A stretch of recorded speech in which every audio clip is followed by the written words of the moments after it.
This is A Different Perspective with Kevin Randle. A retired U.S. Lieutenant Colonel, Kevin Randle has been studying UFOs for nearly 50 years. Kevin has investigated some of the most famous UFO cases in the world and has been consulted for dozens of documentaries about UFOs. Considered one of the leading experts into the Roswell UFO crash of 1947, Kevin has written more than 25 books about UFOs, including the recently published Roswell in the 21st Century. Now, here's the host of A Different Perspective, Kevin Randle.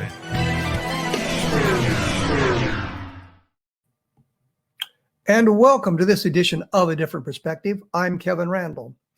Normally, I'd mention who the guest is at this point, but we don't have a guest for this program. I'm flying solo.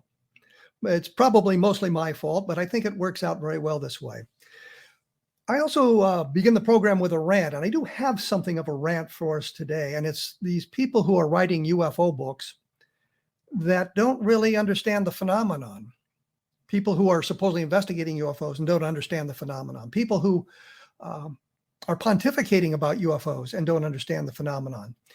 I think in today's world, the environment we live in with the internet, if you're going to write a book about UFOs, you have an obligation to follow a case to its very end. You have an obligation to make sure you have all the information and you've properly examined that information so that you don't blunder into things. Yes, I understand we all make mistakes, and I understand it's very simple in the world today to be led astray by some of this stuff. But I don't think it's important that we need to follow the trail to the very end. I used to do something on my blog, and I do it only periodically still, called Chasing Footnotes, and it's following the sources to the very end to see what the original source had to say about a phenomenon, about a crash, about a sighting.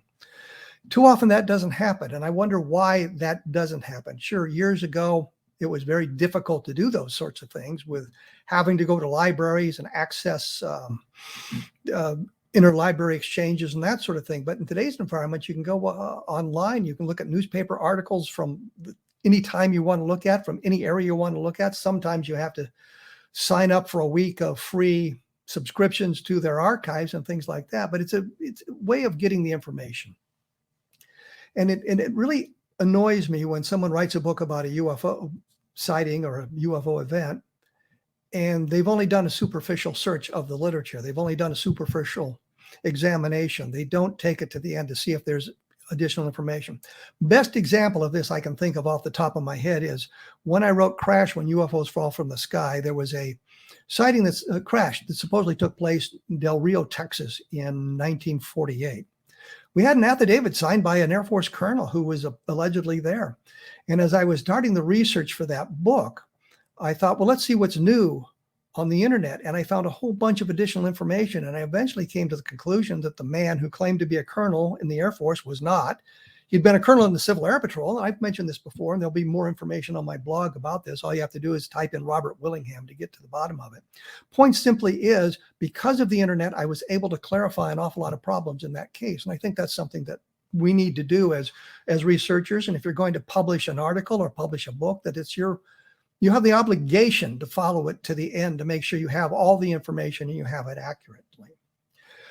But that's something for those of you who are interested in writing books or writing articles. I think what we need to do is look at a brief history of UFO investigations because of the situation we find ourselves in today. Back in 1947, as you all know, Kenneth Arnold saw the UFO, saw the flying saucers near Mount Rainier, Washington. The term flying saucers came about because of that sighting. During the summer of 1947, there are a great number of events going on, lots of sightings going on. The Roswell crash took place in the summer of 1947, and we can argue about whether it was a crash of a weather balloon or a mogul balloon or a flying saucer, but everybody agrees there was something that came down. According to Ed Ruppelt, who was one time the chief of Project Blue Book, in the summer of 1947, the Pentagon was in a panic. And I think that was because they didn't know what was going on. They were getting all this information and they didn't have a good basis for examining that information. The point simply is that a brigadier general named Shulgin and his assistant, his deputy, his aide, a lieutenant colonel named George Garrett, put together what they called an estimate of the situation, not the big one you hear about, but this was a mini one, had 16 sightings of it. And what they wanted to do is they sent it to the Air Material Command, which was the home of the intelligence service and General Twining. Their plan was to have him examine these cases, or have his people examine these cases and give them a response. And they think they expected the response to be, yeah, we know about this because it's a secret project. But instead, Twining issued a statement in September of 1947 that said the phenomenon that we're investigating, the flying saucers, the UFOs as they became called, was a phenomenon that was something real. It wasn't illusionary. It wasn't fictitious. It was something real. And Twining set up a project to investigate. It was going to be a project that worked under a umbrella of classification. Most of the reporting at that time was secret. They did not release the name of the project to the public. It was Project Sign. They called it Project Saucer in the public arena. The point simply is, here we had an investigation set up, 75 years ago, to investigate UFOs, investigate flying saucers with a classified project that had a high priority. Let's fast forward to today. Now we hear about the Tic Tacs. We see the Navy cockpit videos. We hear discussions of flying saucers. Congress is interested in it. We were to have a report in June of last year, June 25th of last year, about what they had found. Some kind of an investigation was supposed to be conducted. It would take 6 months, 180 days, and then they would report to Congress. It looks like the people who were tasked to create this report, to investigate these sightings, didn't really bother with it until the very last minute, when the news media became interested in it again, and there was a great deal of talk about this upcoming report. Well, as we all know, it was not very good. I've always labeled it as kind of a C- high school report. It was some 19 pages long. We got some of it. And they said, basically, we looked at 144 reports. Didn't specify that was 144 separate cases, or if there were fewer cases and multiple witnesses to those cases, or how exactly that was set up. And they were going to have a subsequent report 90 days later. That never happened. Instead, around the beginning of the year, we learned that there was legislation going on in the Congress to establish a new investigation. According to the documentation, the office is going to be called, the new office is going to be called, the Airborne Object Identification and Management Synchronization Group, the AOIMSG. It's crummy pseudonym for the report, because we cannot suitable acronym for the report, because we can't reduce it to a nice thing like UFO or something that we can pronounce, the ATIP program, for example. But the problem here is that we're not going to see much of it.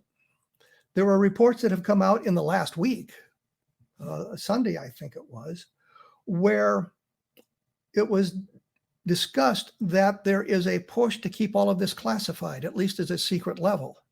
A secret level is easier to penetrate than top secret. Top secret requires much more dedicated safety for the reports. For example, secret material can be kept in a safe that meets certain specifications. I think it's 600 pounds and things like that, where top secret requires a vault, that sort of thing. But they're talking about it being classified, which is not the best way to obtain transparency. We are told that this was going to be something available to the public.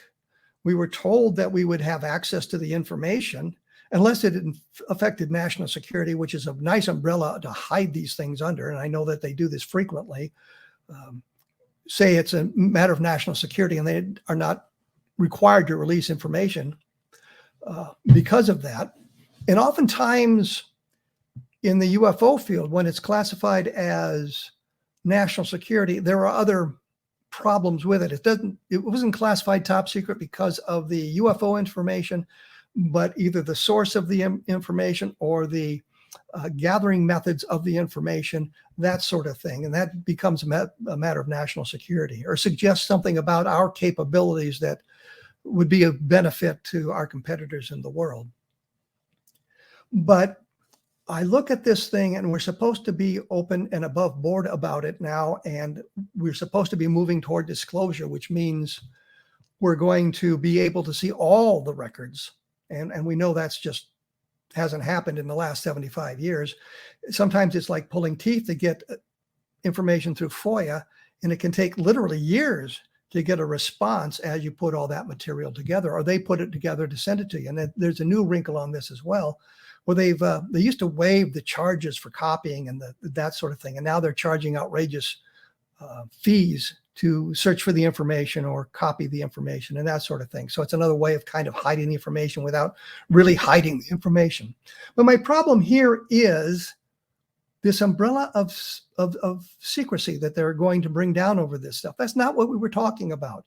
We have moved to the point where we were 75 years ago. We have a authorization for another investigation. We have a request for utilization of military and governmental sources to gather this information, but we're also going to keep it classified.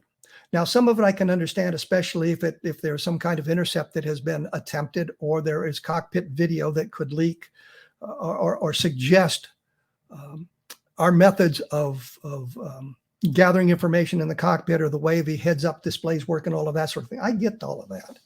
But I think that we've often classified material that doesn't need to be classified. We overclassify stuff. And I'm afraid that's where we're going to be going with this information in today's environment. So I think what's going to happen here is there may be the office, it may be opened up, it may begin to operate, but there's going to become a point where we're going to run into the umbrella of secrecy and not be allowed the information. So we're going to be back where we were 75 years ago, with those of us on the outside attempting to figure out what's going on, or find sources that will allow us to get the information that we want, ignoring some of the classifications, but also keeping in mind, I think we need to keep in mind the idea of national security, that we don't inadvertently expose classified information to our competitors in the world. So I think that's one of the problems we're going to be running into in the next few weeks, next few months, as they begin this investigation into the UFOs in today's environment. I will be back right after this, so please stick around.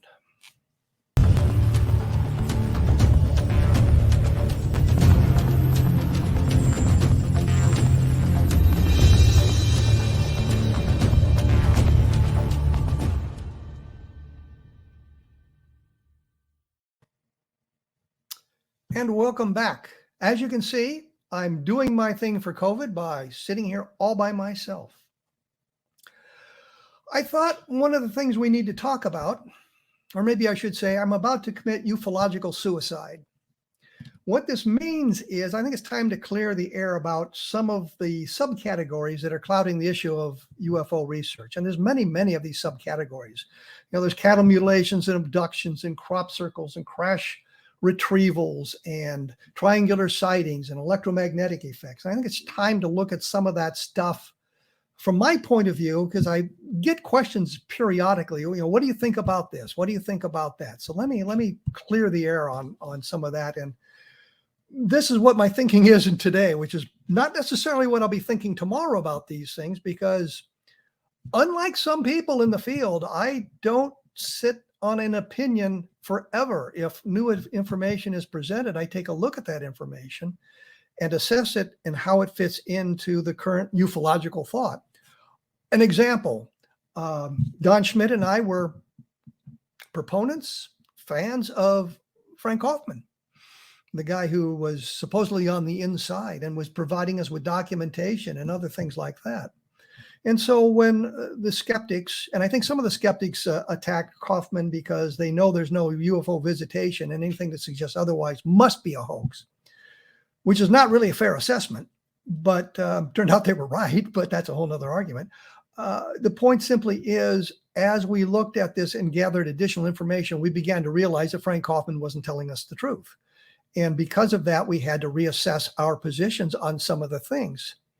I think that's something that we need to do. So I do this, and that's why I say, this is my opinion today, but doesn't mean there won't be information tomorrow which will alter that opinion or change that opinion or reinforce that opinion. So let's take a shot at cattle mutilations. This was the big rage in the 1970s.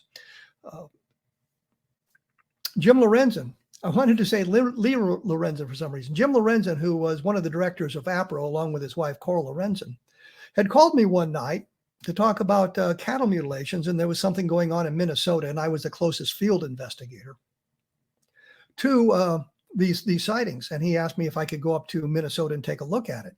At the time, everybody was talking about how there was some kind of extraterrestrial component to the UFOs, to the cattle mutilations, some kind of extraterrestrial influence there because of the way the mutilations were. We went up to Minnesota, and I say this is Bob Cornett, who I was working with at the time, to check this out. And we had the leads to a number of different witnesses and people. And one of those was a guy named Mike Douglas, which is not his real name. He was a radio personality at a radio station in Minneapolis, and he helped us a great deal. But we got up there expecting to learn some things about the cattle mutilations that would be mysterious. And when we got there, we discovered it wasn't quite that mysterious at all. We learned that this one sighting where supposedly there was mutilated cows and there were landing traces, circular landing traces on the hillsides where the snow had been melted away in circular patterns. And we went out and talked to the farmer, and we learned, well, no, those weren't landing traces for UFOs. That is where silos had been, and they'd moved the silos. So there had been spillage, of course, and that sort of thing. And what we got was some warming of the ground through the decomposition of the silage material that had spilled from these circular areas. So there was nothing mysterious about it. All you had to do is go talk to the farmer. And we ran into a number of things like that up there on the cattle mutilation. So we became a little bit jaded in it. There was a theory that the cattle mutilations were satanic cults, and it was part of the satanic cults. And if you flew over areas of the country on satanic holidays or festivals or whatever, you would see bonfires all over the place where the Satanists were practicing their rituals. And of course, that turned out not to be true. We looked into the satanic aspect of it, and we found nothing that led us there. Instead, we looked at the Rommel report. He was Ken Rommel. He was a retired FBI agent living in New Mexico, and he was commissioned by the state of New Mexico to look in the cattle mutilations to see if there's anything going on. He concluded that a great deal of them was the result of predators or scavengers, and where a rancher or a farmer would have recognized the damage done by the predators, the scavengers, in the past, now they were thinking in terms of mutilations and cattle mutilations. And so they were being reported as some kind of something unusual. The one that always cracked me up was a picture that had been on the internet where they said, well, there's no footprints of the scavengers around this mutilated animal. And if you looked at the carcass, you could see the bird droppings all over it. So that was the scavengers, the crows and those kind of birds were feeding on the carcass. So while you didn't have the footprints of the land-based predators, you had the remains from the birds. So looking at all of that and studying it carefully, I've concluded to my satisfaction that cattle mutilations are basically explainable in terrestrial ways. The one thing that I never understood is why would the aliens travel these interstellar distances to kill and mutilate cattle and just steal the soft tissues, which were the parts that would be attacked by the predators anyway. And if they were taking them home as some kind of delicacy, that an easier way to do it was be gather the genetic material and take it home and then grow it on your own planet, which would be probably less expensive than traveling interstellar distances to kill a few cows. And the other thing was, why weren't there mass mutilations of other animals? Sure, we had mutilations of other animals at the time, and we had that sort of thing, but nothing like the cattle mutilation. So there was a problem with this. I think Rommel's report that was issued pretty well explains it. And there was a couple of guys who did a book called Mute Evidence. And I think if you read that book, you'll get a good idea of what the cattle mutilations were about. So let's talk about alien abductions. I suspect most alien abductions have a terrestrial explanation. I was involved in an investigation in 1976 of a woman who lived in Utah. Talked about the aliens coming into the house. I think that is the first time it was ever reported that the aliens had come into the house. And so I'm responsible for that bedroom visitation aspect of it, I suppose. As we did the investigation, I was working with Jim Harder. He was doing the hypnotic regression. And what I realized much later is how he was coaching the witness subtly and probably unconsciously. After we would finish a hypnotic regression session, we would discuss a little bit what we'd had, and he would add some additional material, say, well, you know, this happened in another case and this happened in another case. And lo and behold, in the next couple of cases, we would get that information back. And I didn't realize until I reviewed the transcripts carefully. And because I was there in that environment, I knew what had happened, that at one point, Harder had said to the subject, you know, Betty Hill talked about a examination, some kind of physical examination. And in the next session, the witness said, I don't remember being examined, but I know I was. And then later on, she added additional detail. I think when we look at the problem of alien abduction, what we end up with is the hypnotist, oftentimes inadvertently, I think, coaches the witness and suggests what he or she wants to find. John Mack made a statement a number of times, and it's quoted in books, that he was surprised at the matching of the abductee with the researcher. In other words, those who reported cold calculating alien scientists probably ended up in the hands of Bud Hopkins, and those who thought in terms of some kind of alien invasion and hybrids ended up in the hands of David Jacobs, and those who had aliens that were a little bit more into a Eastern philosophy ended up with John Mack. And I thought, gee, Mack should have been able to turn this around and think, well, maybe we're inadvertently leading the witness to the point we want to go. And I think that's where we are in the abduction phenomenon. I believe that there are a couple of abductions that are very, very interesting. And these are the one-offs. These are the targets of opportunity. And I'm thinking Barney and Betty Hill, although there's problems with that case. I'm thinking of Calvin Parker and Charles Hickson. And there's been a lot of research being done on this by Philip Mantle in the last couple of years. And Calvin Parker has authored a couple of books about his experiences. What's interesting about that is, and a little bit leery about some of this, but what we find out is that there were other witnesses to that UFO on that night that Hickson and Parker talked about being abducted, but that information wasn't available in 1973 when the abduction took place. It came about later. Some of it is documented by personal papers of some of the witnesses and things like that, which makes it much more interesting. But I think those are more likely experiences with some interaction with the alien creatures, as opposed to these longitudinal studies where the persons talk about, well, they come back every other month or every other year or weekly or daily, and they never are able to gather any kind of physical evidence of this. There was a study that was done a number of years ago that we talked about on this program at one point, but the data is still being collected, or being analyzed, I should say. The data is collected. They couldn't find a lot of people who wanted the monitors in their bedrooms and that sort of thing. And I certainly understand that, invasion of privacy, although there were no cameras involved. It was just sort of recording the ambient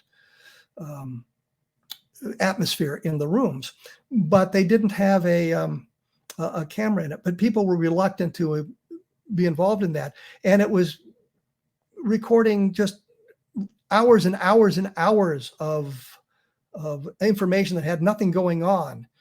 Somebody comes in the room and turns on the light, and you get some kind of change, but nothing else is going on.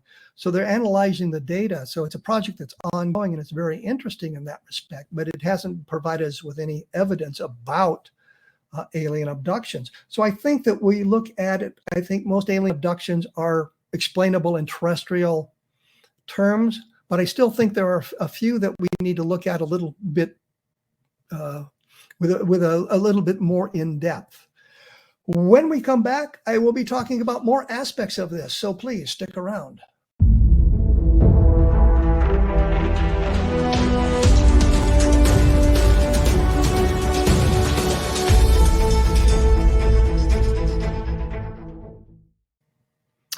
And I am back. When we went away, or I went away, I was mentioning some of the things that I thought of as committing ufological suicide, which means here are my opinions of it. It's not the opinion held by a number of people in the UFO field. It's just the way it is. I think I made it clear about alien abduction. I believe it's terrestrially based. But I wanted to mention one thing, and it's the problem of logistics in the alien abductions, which nobody really ever talks about. In a Roper poll that was done decade and a half ago, 2 decades ago, well, a long time ago, I think in the 1990s, actually, they did a survey to see if they could determine how many people had abduction experiences. And by manipulating the data, and I could go into great length about that if you want to, but I think we don't need to get into that minutia. But by manipulating the data, they concluded that 3 million Americans were possibly abductees, 3 million Americans.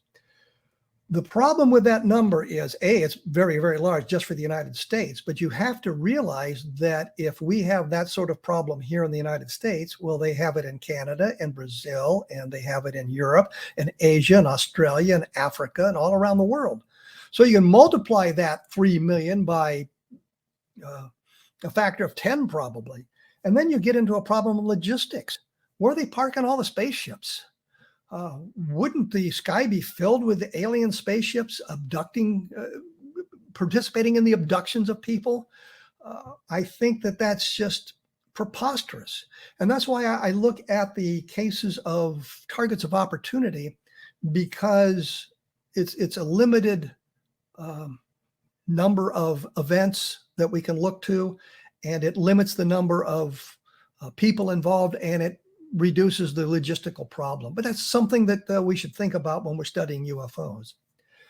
I'm going to move on to crop circles briefly, because that's one of the subsets of ufology, and I just don't think much of them. I cannot understand why an alien race who has defeated interstellar distances, who obviously has a capability of technological advancements far beyond ours, they understand how these things work. And I would imagine we're not the first intelligent race they would have ever come in contact with.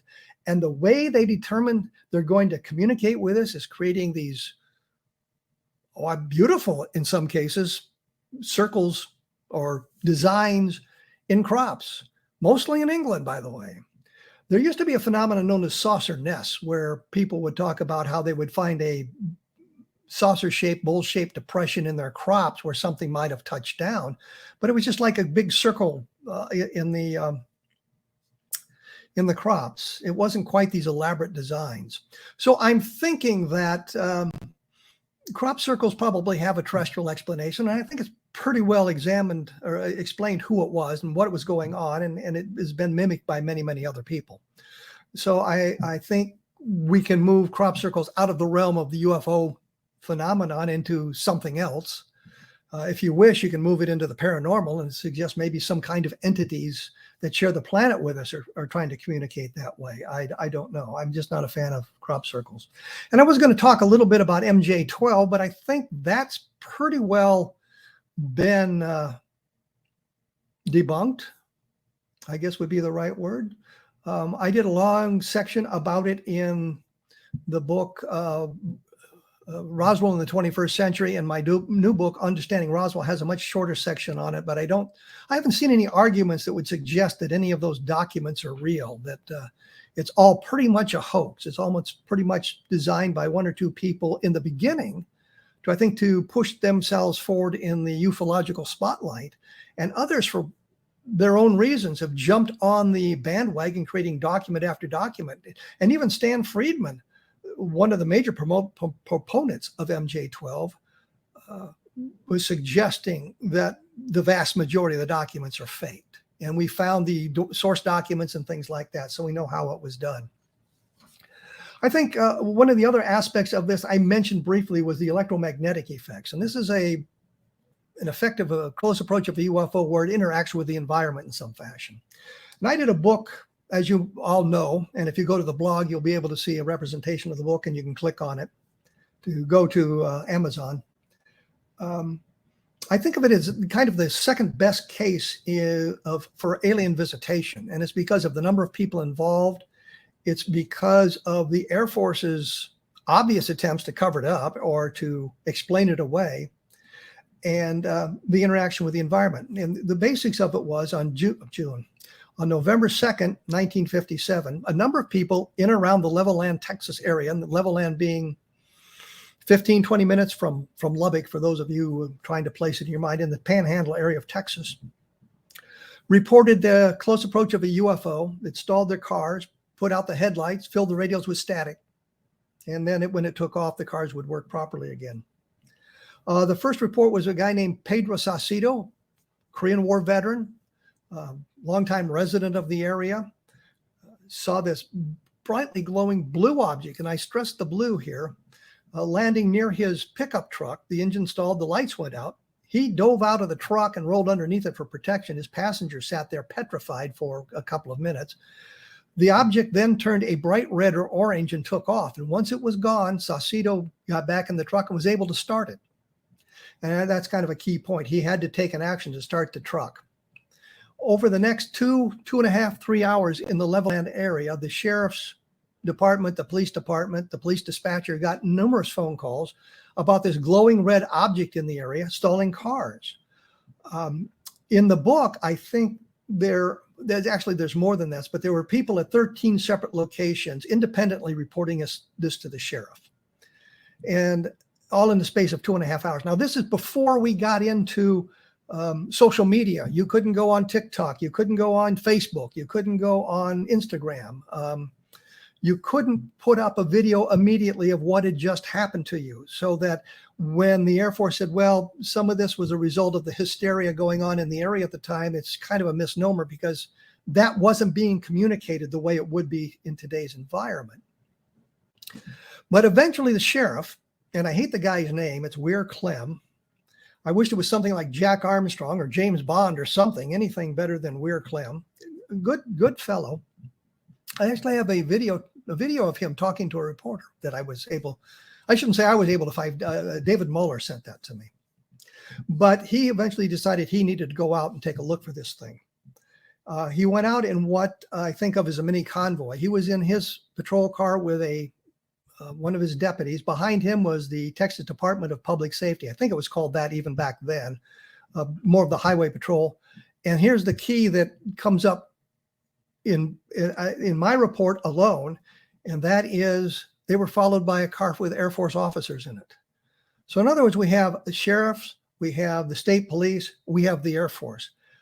The reports in the days afterwards and the years afterwards was that they saw a red streak in the distance.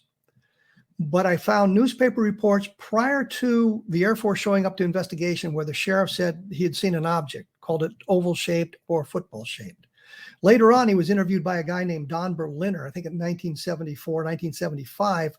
And the sheriff talked about, again, seeing an object. In the official report to the Air Force, he says only that he saw a streak of light. A fellow named Don Burlinson, and yeah, there's a lot of Dons in the story, came up with the mechanic for the sheriff's department, the police department, back in 1957. Burlinson was doing his investigation around 2000. Talked to the mechanic and said, well, the day after this took place, the Sunday, November 3rd, the sheriff brought his car in to have it examined. The only reason the sheriff would have brought his car in to have it examined the next day is if the engine stalled. He was looking for a reason the engine would have stalled. So now what we have is not only the sheriff telling us that he saw an object, but close enough for the car engine to stall. And if his car engine stalled, the car engine behind him stalled. And if that car engine stalled, then the car behind them stalled, and that would be the Air Force officers. So now we have evidence that Air Force officers were involved in this thing. Their car was stalled, and there is nothing in the official file to suggest that Norman Barth, who was the investigator who came from Air Force Base to level land on the Tuesday after the sightings took place on a Saturday night, Sunday morning. He was there Tuesday. Spent 7 whole hours investigating this case. No indication he talked to the Air Force officers. Well, clearly somebody did. Somebody would have interviewed those guys, whether it was Barth or somebody else much higher in the food chain. Barth was a mid-level NCO. I have been unable to find those reports or any indication of them. Barth returned to Air Force Base and told his superiors there that these sightings were probably the result of ball lightning. In 1957, the scientific community was arguing about the existence of ball lightning. And if you take a look at the literature today, you still see there's an argument about the existence of ball lightning. So they were using a phenomenon that nobody sure really existed to explain another phenomenon that we're trying to determine whether or not it exists. That's the official answer today, that it was ball lightning. I don't understand why they would continue with that. But the problem here is that the explanation shows the cover-up, because they were grasping at any straw they could to explain away these UFO sightings in Level Land, Texas. An hour or so later, around 3 o'clock in the morning, this object showed up at White Sands Missile Range, and MP Patrol was close enough to get a good look at the object. And I spoke to one of the men who was on the MP Patrol. The Air Force spent a lot of time trying to dismiss them as being undereducated, undertrained, hysterical because of the sightings going on in the area, which turns out not to be true. And they made fun of their age. They were 20 and 21. And as I've said on this program many, many times, I was 19 years old as a helicopter pilot aircraft commander in Vietnam, and nobody thought anything about me being hysterical, undertrained. I was able to do the job. Point simply is, all this leads to the conclusion that no matter what was seen at Level Land or White Sands, the Air Force worked very hard to suppress the information and belittle the witnesses. And I think we need to understand that when we're looking at the Level Land case. I will be back right after this, so please stick around.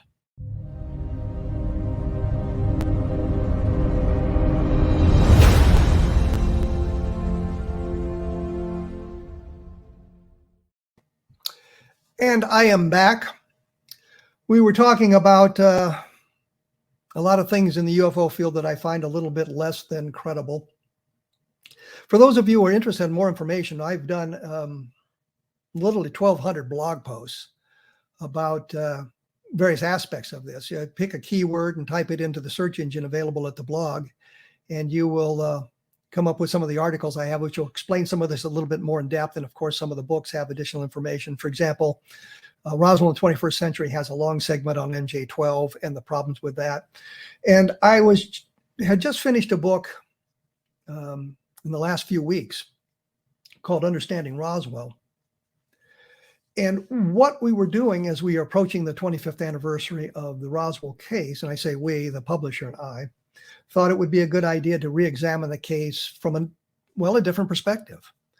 And in the book, what I've done is, we hear about any number of the witnesses, especially Colonel Blanchard's staff, for example, Colonel Blanchard being, of course, the commanding officer of the 509th Bomb Group. And a number of his senior officers were deeply involved in this sort of thing. And I looked at the backgrounds of those guys and explained where they were, what they did, and what happened to them. One of the rumors that had gone around about the Roswell case was that the operations officer in July of 1947, a guy named Hopkins, had disappeared in the Bermuda Triangle. Actually, I think they said it was Payne Jennings, but it's a guy named Hopkins. And I looked for that. And again, the internet is a wonderful research tool for us to do those sorts of things. And I discovered that his plane had crashed some 600 miles, 700 miles southwest of Ireland. They were transporting, and this is kind of the odd thing, a large number of people from Roswell to England. They were transferring some of the activities of the 509th Bomb Group to England. And this was not in 1947. It was in the 1950s it happened, and the plane went down. There was a Mayday call. Plane was dispatched from England. They found the wreckage and the guys in their life rafts. Apparently everybody survived the crash. The problem was they couldn't get a ship out there until 19 or 20 hours later after the airplane had to break off and return to its home station because it was running out of fuel. And by the time the ship got there, the life rafts were all gone. The people were all gone. They found very little wreckage. So nobody knows what happens to them. But here's the key. They were 600 or 700 miles away from Ireland, southwest of Ireland. And if you take a look at the Atlantic Ocean, you find out that's nowhere near the Bermuda Triangle. It has nothing to do with the Bermuda Triangle. So we can eliminate that. Another one of the guys, and I think it was Payne Jennings, he was killed in the Korean War. And they were testing a huge bomb called, I forget the name. It's not important. Big, huge bomb, kind of a blockbuster thing. And as they were practicing with this or testing things out, two of the engines on the B-29 carrying the thing went out, and they realized they could not remain airborne with the bomb, and they tried to jettison it, and it detonated and destroyed the aircraft, and he was killed in the explosion. So there's some of the background of two of the people who were involved in the Roswell case, two of the important people. But I looked at all of that. I looked at the Brazel family and its interesting background in Roswell. And just a brief note for those of you who don't know, Mac Brazel, I think, was the Brazels were related to Wayne Brazel. Wayne Brazel was the guy who killed Pat Garrett in 1908. And when we were doing research, I say research, Don Schmidt and I, another Don for this conversation, we're riding along with Bill Brazel in his pickup truck to go out to the debris field. And I had read a number of books about the Lincoln County Wars and that sort of thing. And in all of them, they said they didn't know what happened to Wayne Brazel. He disappeared from the scene after 1908, after he was acquitted for murdering Pat Garrett. He was acquitted, so he wasn't murder. It was self-defense or something. And I said to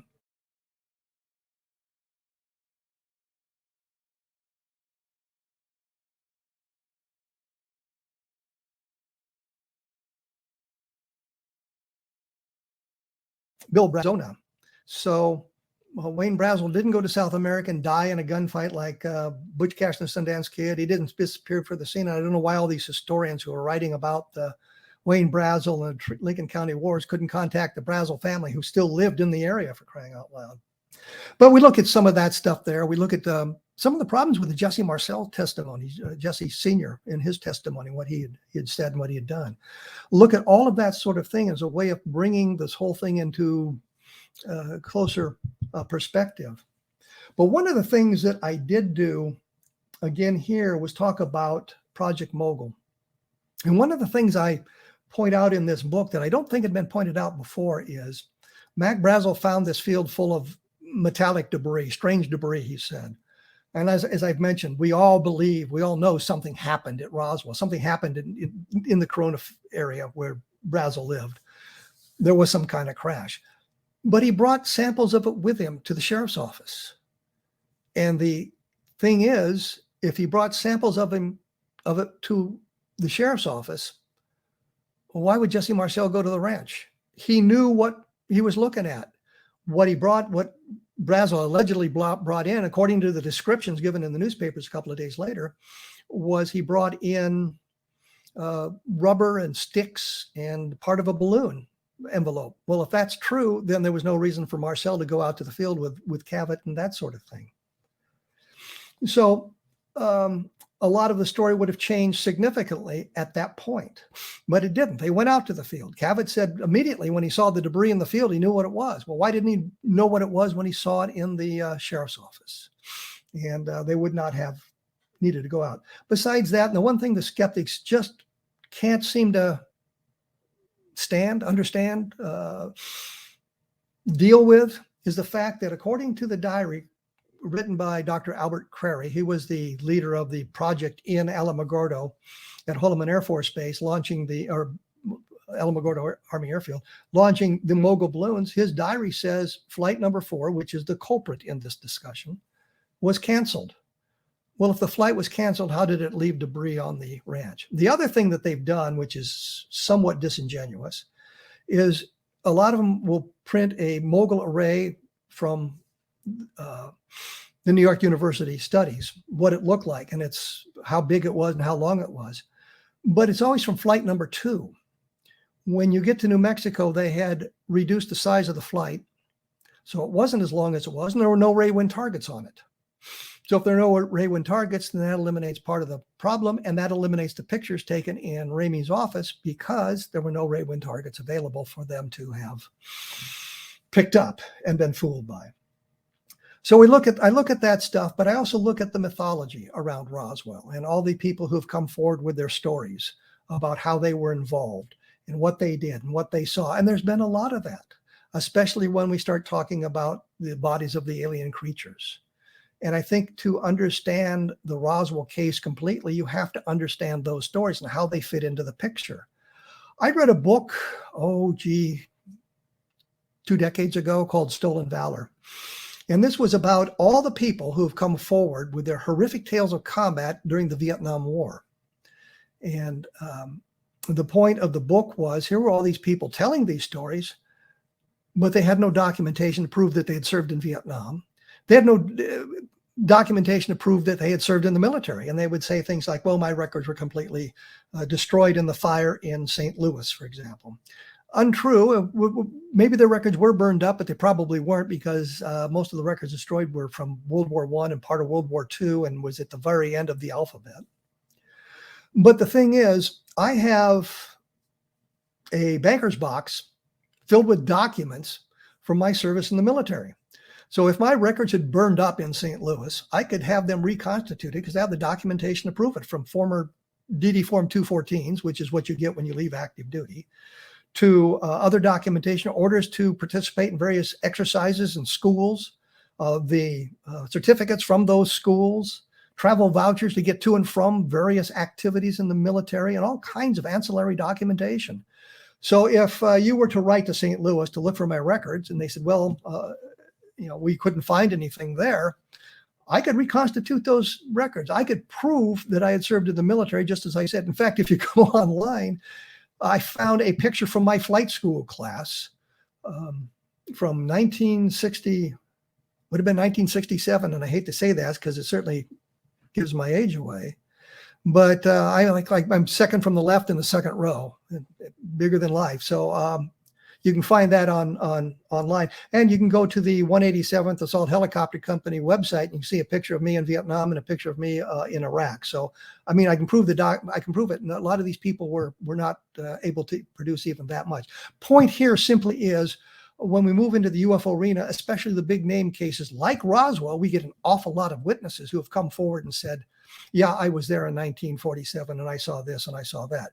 John Keel, when we argued with him about the mogul balloon, no, he was the Japanese balloon explanation. We argued with him about that. He said, I suppose around 2000 we'll have dozens of people coming forward with their stories of having been at Roswell. And he got that right. We didn't have to wait till the year 2000. They were coming forward throughout the 1990s as well. And it tends to cloud the issue. And so when we're looking at the Roswell case understanding, I tried to eliminate a lot of those stories by either not mentioning them because they are so completely bogus, or providing alternative explanations for this testimony that was presented about the Roswell case. And I think it's important to take a look at all of that to understand what happened in Roswell and understand what's happening throughout the UFO field.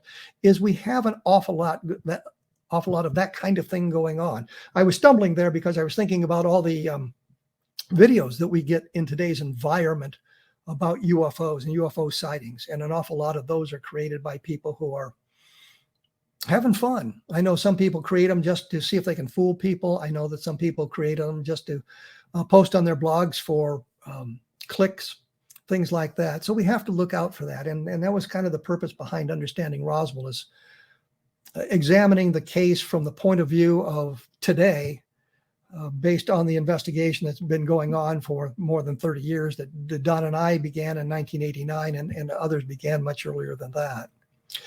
That's about it for today. Take a look at Amazon.com for my books, please. Please write a review. Please give it a rating, I would appreciate that. And I will be back in about 167 hours with a guest. So I'll see you then. Thank you for stopping by.